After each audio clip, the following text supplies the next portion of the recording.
Friday, released in 1995, remains one of the most iconic cult comedies of the 90s, a film that captured both the humor and struggles of a day in South Central Los Angeles through the eyes of Craig, Ice Cube, and Smokey, Chris Tucker. Underneath the cheerful exterior and outrageous gags, however, lay real stories of the people who contributed to its success. Some appeared on screen for only a few brief moments, while others brought the movie to life from behind the camera. Over time, 28 individuals connected in various ways to Friday have passed away under circumstances ranging from tragic illness to sudden accidents. Their lives and departures cast a poignant shadow over a film that continues to make new generations laugh. When people remember Friday, they often think of John Witherspoon, who played Craig's father, Mr. Jones, with an endearing mix of bluster and fatherly exasperation.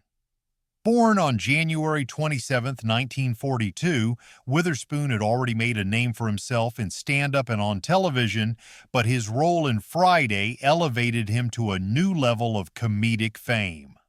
Audiences loved his eccentric father figure, a man who could be stern yet oddly lovable at the same time.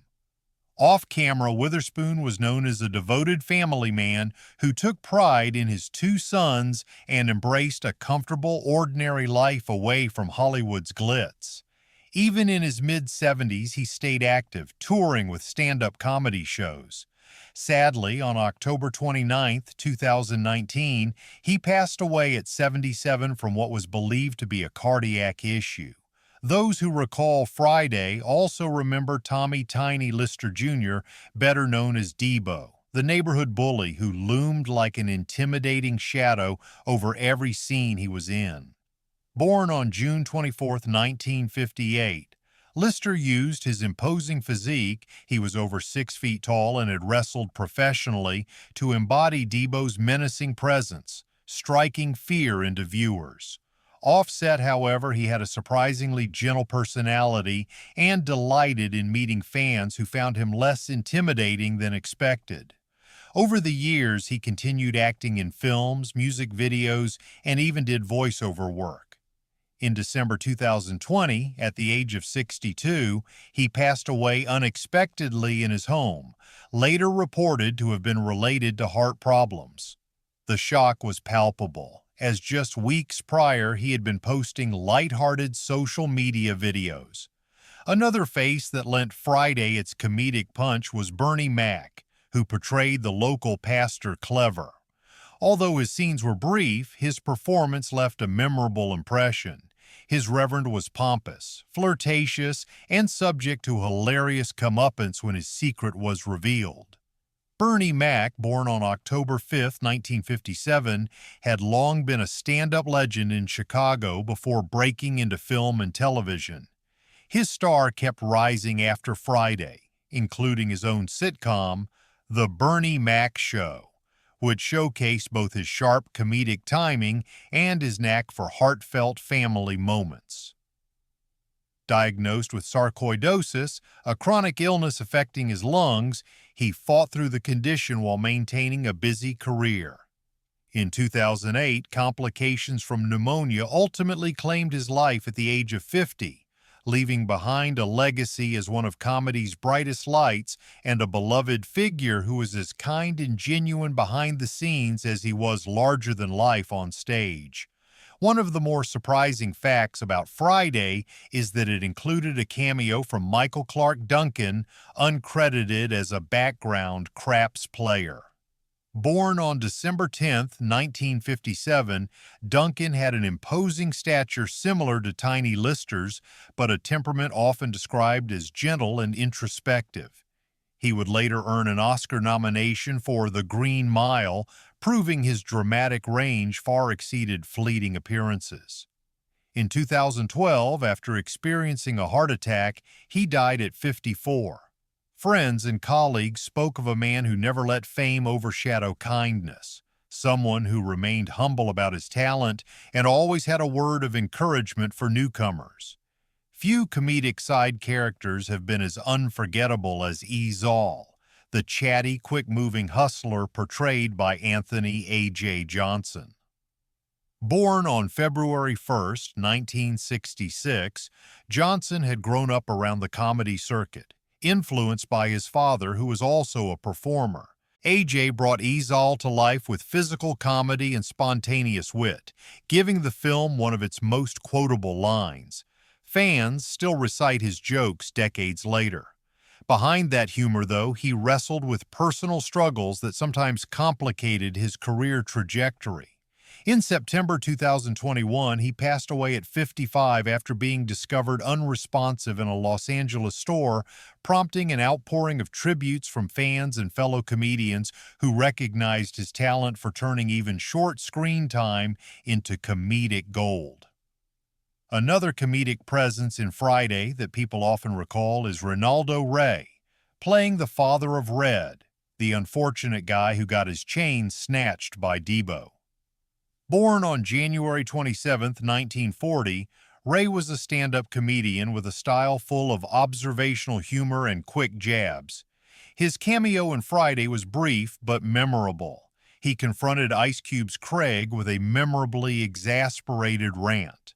Offstage, Ray was known as a mentor to younger comics and was quick to support community events in his hometown of Sequoia County, Oklahoma. Unfortunately, on May 28, 2015, he succumbed to complications related to a stroke. One of the film's smaller but still cherished roles went to Yvette Wilson, appearing as Rita, a friend who unwittingly causes trouble for Smokey. Born on March 6, 1964, Wilson had a flair for scene-stealing comedic timing, and many remember her best from Moshe and the Parkers. With her infectious laugh and snappy comebacks, she brought a lively vibe to any set she joined. Off-camera, she was well-liked for her willingness to help young actors navigate the pressures of show business. Sadly, Yvette faced multiple health challenges, including cervical cancer and kidney disease, which ultimately led to her death on June 14, 2012 at 48. LaWanda Page, a beloved stand-up performer, made a cameo as an elderly neighbor in Friday's comedic Tapestry. She was best known for her role as Aunt Esther on Sanford and Son, but her appearance in Friday linked a previous generation of sitcom humor to the next wave of comedic storytelling. Born on October 19, 1920, Page had a long history in the industry, having honed her comedic chops on the so-called Chitlin Circuit, a network of clubs that served primarily black audiences. She died on September 14, 2002 at 81. In addition to these recognized names, Friday also had smaller roles and cameo appearances from everyday people, some of whom remained almost entirely unknown to the general public. Among them was Leon Brooks, a background extra who delivered mail in one scene. Born on August 9, 1970, Leon was never credited in the main cast list, but was a local from the neighborhood where portions of the movie were filmed. He got the gig after jokingly asking a crew member if they needed some real L.A. flavor. Leon always wanted to become a screenwriter but never managed to break through. Tragically, he passed away in a car accident on May 3, 1997, less than 2 years after the film's premiere. Many fans don't realize how important the behind-the-scenes crew was in creating the vibrant atmosphere that gave Friday its authenticity. Patrice Morgan worked as a location scout who helped find the perfect streets and houses to highlight the film's sense of place. Born on December 2, 1963, she had an eye for telling stories through architecture and geography. Patrice died on August 22, 2005 from complications related to lupus. Her co-workers recalled that she loved blending cinematic vision with real-life communities, always making an effort to respect the residents whose neighborhoods became movie sets. Not all tragedies were related to illness or accidents. Some derive from the complex emotional toll that show business can inflict. Brian Breezy Taylor was an aspiring rapper who landed a quick cameo in Friday, hoping his appearance would boost his music career. Born on May 14, 1975, he spent years trying to secure a record deal only to meet constant rejection. Depression set in as he watched peers succeed where he failed. In 1998, at just 23, he took his own life, a decision that stunned the local hip-hop community. While his cameo remains a small footnote in Friday, those who knew Brian remember his raw, untapped talent and wonder what might have been if life had steered him a different way. Similar heartbreak touched the life of Tanya Roberts, a hairstylist on the set. Not to be confused with the famous actress of the same name, this Tanya Roberts was a lesser-known figure who quietly kept the cast looking fresh throughout the shoot. Born on September 25, 1967, she had dreamed of opening a salon, even taking steps to secure funding after Friday wrapped. An undiagnosed heart condition claimed her life on June 29, 1999, as she was preparing to sign a lease on her dream shop. Cast and crew members were devastated, describing Tanya as someone who had an uncanny ability to make anyone feel special in her chair.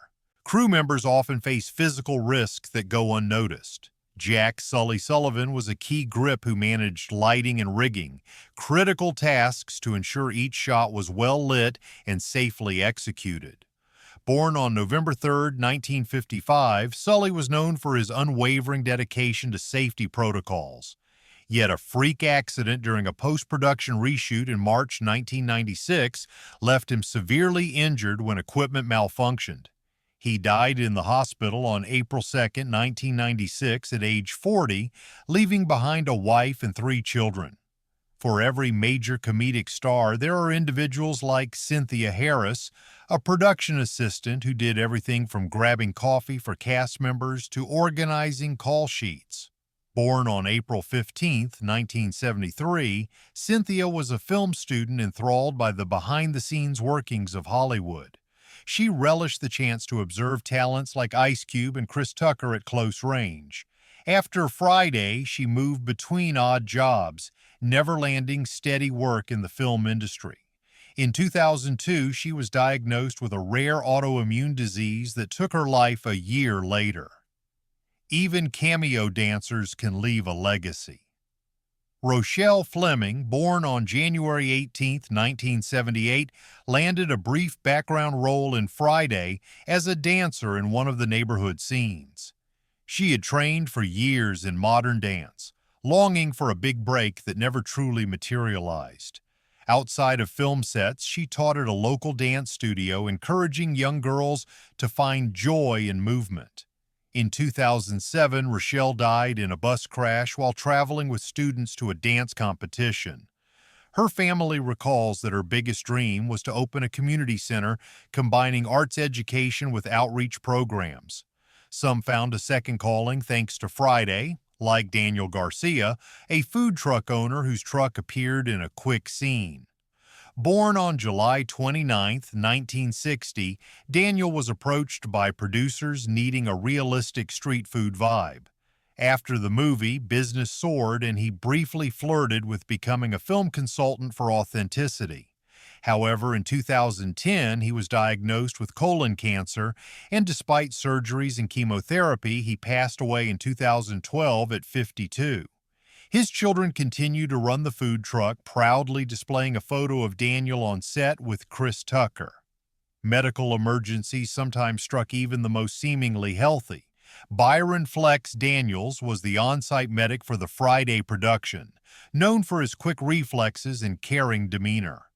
Born on March 3, 1965, Byron later transitioned to working in emergency medicine full-time. Ironically, while responding to a crisis in 2015, he collapsed from a ruptured aneurysm and couldn't be saved, leaving behind a legacy of compassion. His coworkers fondly recall how he was the calm center in any on-set frenzy. Destiny Howard, who appeared as a neighborhood kid trying to sell candy, was only 9 when she filmed her cameo. Born on November 2, 1985, She saw acting as a fun adventure but quickly became a local celebrity at her elementary school. At 19, she was killed in a random act of violence, caught in crossfire as she walked home. Though her role in Friday was tiny, it was enough for relatives to cherish the memory of a child whose life ended far too soon. Maurice Carter was hired as a stunt driver for the film, though Friday didn't need many intense stunts, so he spent much of his time handling small technical tasks. Born on June 11, 1960, he later faced financial hardship and never broke into bigger productions. In 2004, in the midst of an eviction dispute, he was fatally shot by law enforcement under circumstances his family still disputes. They remember him as a man who tried desperately to make a better life, only to be cut down by a system he felt never saw him for his hard work and ambition. Sherry Lyric Baines, a background vocalist for the film's soundtrack, had grown up singing in church. Born on August 22, 1972, she reveled in the chance to record a snippet for the Friday audio. But the music industry proved a cruel mentor, and Sherry developed dependencies that she hid behind a cheerful facade. In 2006, an overdose took her life at 34, prompting a wave of sorrow among those who recognized the talent she had kept hidden behind her personal struggles. While Friday was an outlet for comedic expression, tragedy also struck the comedic realm itself. Jason Underwood, an aspiring stand-up who worked as a punch-up writer for some of Chris Tucker's lines, died by suicide in 1997 at the age of 25. Born on December 16, 1971, he was known for scribbling jokes on napkins during breaks, always pushing comedic boundaries. Depression loomed large beneath his affable persona, and those who discovered his brilliance also sensed a deep sadness in him. The industry lost a potentially great comedic writer who had barely begun to explore his own voice. Tanya Freeman, a craft services coordinator, prided herself on nourishing the cast and crew daily with hearty meals plus homemade pies. Born on February 12, 1962, she was the unspoken backbone of the production's morale. In 1999, while attending a friend's wedding in Texas, she was swept away by floodwaters after her car stalled. The shock of her sudden passing reverberated among those who remembered her radiant smile and the sense of family she created on set. One person who made a fleeting appearance was Harold Cole, credited only as bystander with bike. Born on April 7, 1968, Harold cherished the day he got to meet Ice Cube, bragging for months to friends that he would soon be discovered by Hollywood. He fell into debt and struggled to keep stable employment. In 2001, at age 33, he succumbed to pneumonia, which went untreated due to lack of health care coverage. Then there was Miriam Sanchez, an administrative assistant at the production office.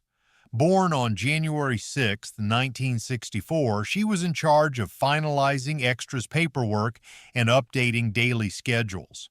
She juggled single motherhood and a stressful job with finesse, always grateful for the opportunity to be part of a major movie. After Friday, she moved on to different studios but eventually dropped out of the industry due to breast cancer treatments. By 2008, her condition had worsened, and she died at 44. We also recall James Jimmy Hawkins, a one-time cameo as a postal worker who hands mail to John Witherspoon's character. Born on October 2, 1952, he had a strong theatrical background and took minor screen roles in hopes of saving enough money to produce an off-Broadway play. Tragically, on May 12, 1996, just as Friday was gaining a dedicated following on home video, Jimmy died in a house fire. Holly Price, a volunteer from the neighborhood who helped with costuming for one weekend, died in 1998 from complications during childbirth.